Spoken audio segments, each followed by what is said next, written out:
have a swing Goodsell. So, as you can see, my background is different in the men's shelter, the prison, and I've been able to connect the Church of Jesus Christ of Latter-day Saints to putting me here out of revenge for the 2 federal filings I did back in 2019 and then 2020. And so there are some criminal allegations that were brought up in my counterclaim for the eviction that got me here. And as such, as required by law, that has to be investigated by the U.S. Attorney General. So, waiting, going on 5 months now. Yeah, just take your time. Don't worry about me. So, as I'm familiar with Utah's district court process of prosecutions, having a little conversation with the defense prior to meeting with the commissioner or judge or whatever, I thought I would do a negotiation with President Russell M. Nelson. And I'm going to read that for you. I'm going to share with you. I've not been sharing the counterclaim as I used to do with the federal filings. So I'm going to share this with you because I'm pretty sure he's going to want it kept a secret. And so after the introduction part, I now can speak in first person rather than third person. This is my one and only term for the negotiation. Let the Mormons go. You and I both know what's up. We both know you are behind my eviction and tortures and attempted assassinations of me. So we both know you are the only one to talk with, and you are the one who can make things happen. This is what Mark Shurtleff did when he took me to court to enforce the child support, with then Commissioner Michelle Bloomquist, who was in my older singles ward at the time. Not a conflict of interest whatsoever. Now I know, because she went against me anyway.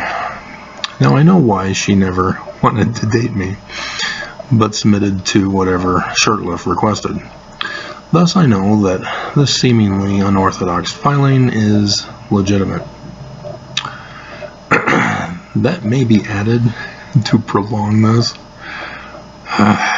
because Shurtleff's involved. He's going down in flames too if I do come out on top on this, as I should. I've been the one who had to present all the evidence of my defense. They had only hearsay false accusations, and they're getting away with it.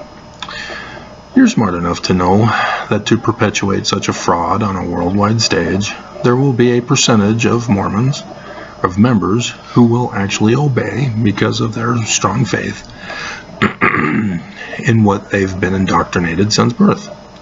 And with a public school system that teaches the sciences, even of English grammar, there is bound to be those Mormons who will see contradictions and have questions, despite the volumes of scriptures to go through.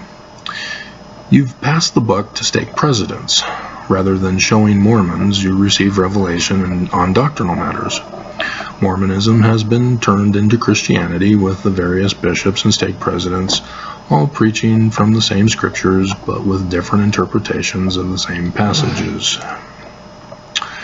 When Brigham stopped the gift of translator, maybe he didn't count on the pamphlet of Brother Richards that would become the Pearl of Great Price in 1880. Maybe John Taylor didn't think it would be the biggest future thorn to the church prior to the planned timing for the future. But for me, it was the Book of Mormon in 1 Nephi chapter 1 verse 2, talking about Hebrew and Egyptian. That still would have kept my interest without the papyri and the Book of Abraham. Nonetheless, you were able to get Mormons who would become knowledgeable in Hebrew and Egyptian to a minimal degree so that they could lie for the church and deceive Mormons for you guys.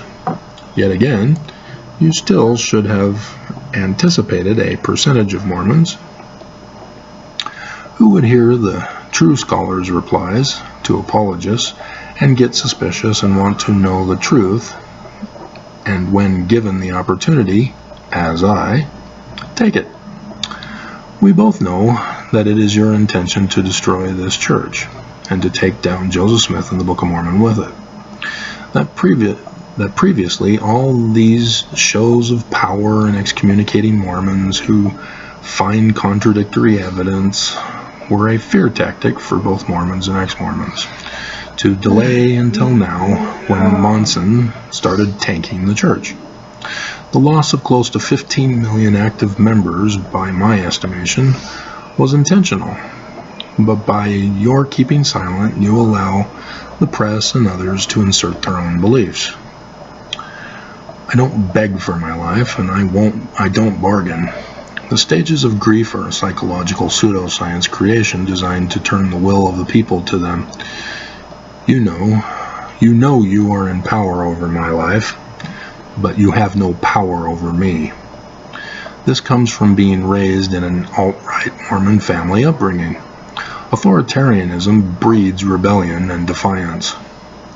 This you guys counted on for these final days, to get more extreme with Dallin going on his white supremacist rants to stir up controversy, thus divide Mormons. Or shall I say, the wheat from the tares, sheep from the goats, but to have tares and goats be your loyalists. So yeah, I can keep going on Bible parables such as new wine, old wineskins, talents. Damn, I can't believe you guys were so bold as to give that response to the whistleblower. I put damn in there, as it was a confession of tax fraud. Hilarious. You guys keep botching scripture interpretation. You specifically, and especially with your utter failure to translate, and then getting the church to promote the wrong translation to defy science and cause the Mormons to stumble by denying science with you. And you're a doctor who knows about science versus pseudoscience and anti-science. That's brazen.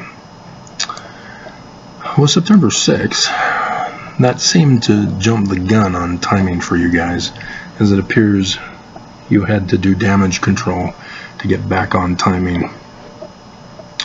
But I see, revising the footnotes, as I was more than you planned, and thus had to reject many of my changes, several of which you would then go on to botch at the pulpit of conference.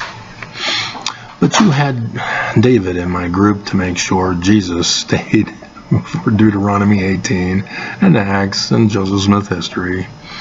And then came the gospel topic essays, which Mormons didn't even bother to read. I recognize Guy's errors for the Book of Abraham, though. All this to give Mormons an out, that it is just the errors of regular Mormons. But you, the prophets, know it all and communicate directly with Jesus. Now with your presidency, you are demonstrating you have no authority, no keys, no gifts, or as Moses tells Lucifer, "Where is thy glory that I should worship thee?"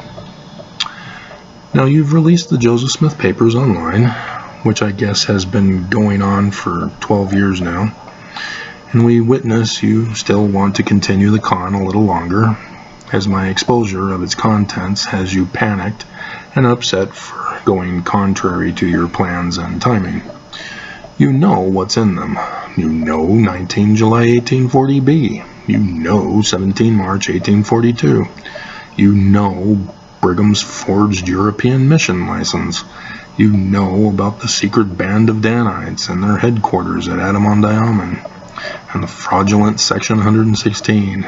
You know, as the missionaries working on them know and footnoted them.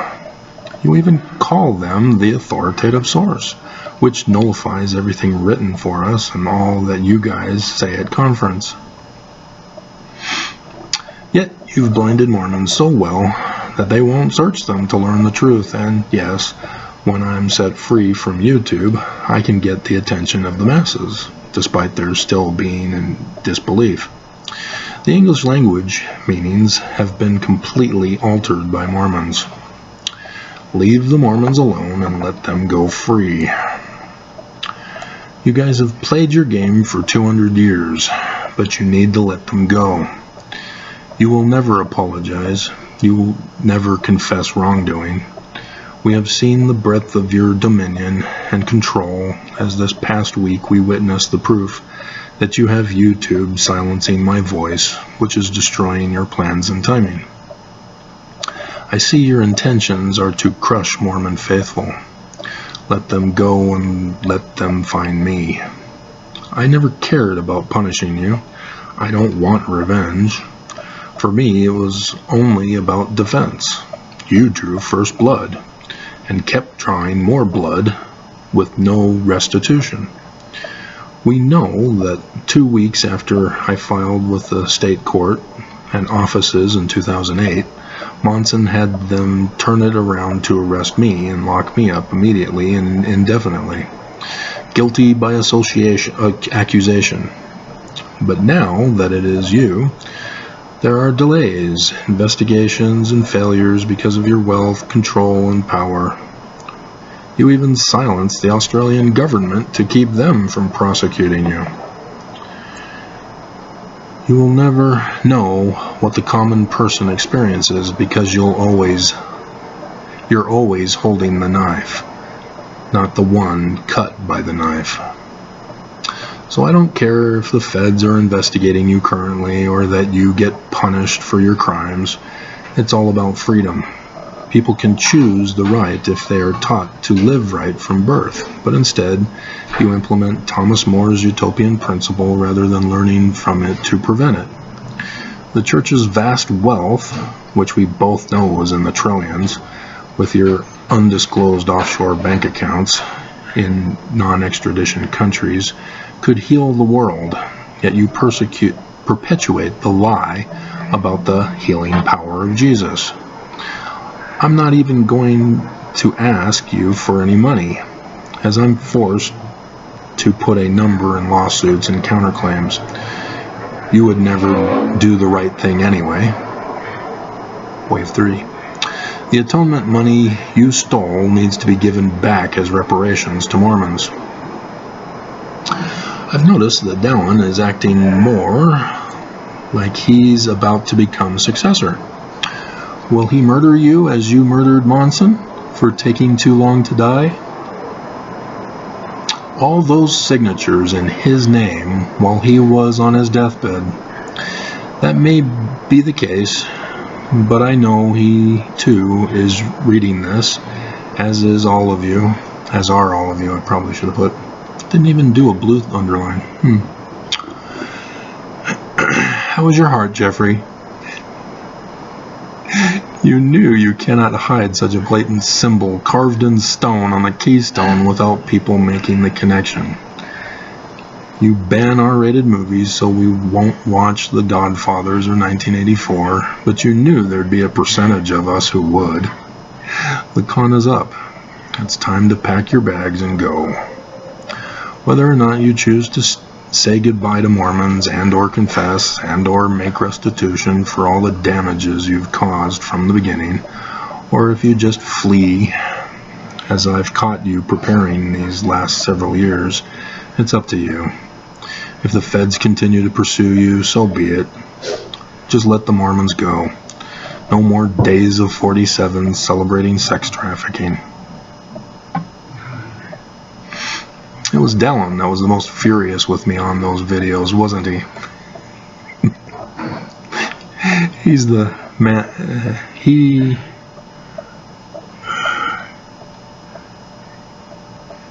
Did I forget the S? He's the main push to restore polygamy.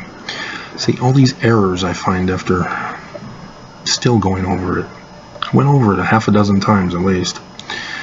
He's the main push to restore polygamy and deceive everyone, especially in Virginia. That's all the church was shut down for. But it was you who was the most furious for exposing your law of chastity change to the court. Good times. This means abandoning the dedication of the DC temple. You have no authority anyway. This means no conference in October. This means the new women's leadership is instantly dissolved. And whether or not you take them with you, I doubt it, as up until Scott, the 12 were always about the Danite bloodline, for your version of the last days Messiah of Lucifer and his doctrine upon your return and survival of the coming destruction. Let Mormons go. Don't let them suffer for their loyalty to you any further. Let them be free to leave this dying land that is purposely being laid waste. Let them be free to build a new home and a new life and try to prosper than keeping them in economic bondage. You are the one in power. You have all the wealth. You have all the control. Just leave and let the Mormons go. And let them find me. That's it. That's all. My critic videos then automatically stop because the church will cease to exist. Let Mormons go so that they can be safe from the coming destruction. So, I try. What thanks do I get?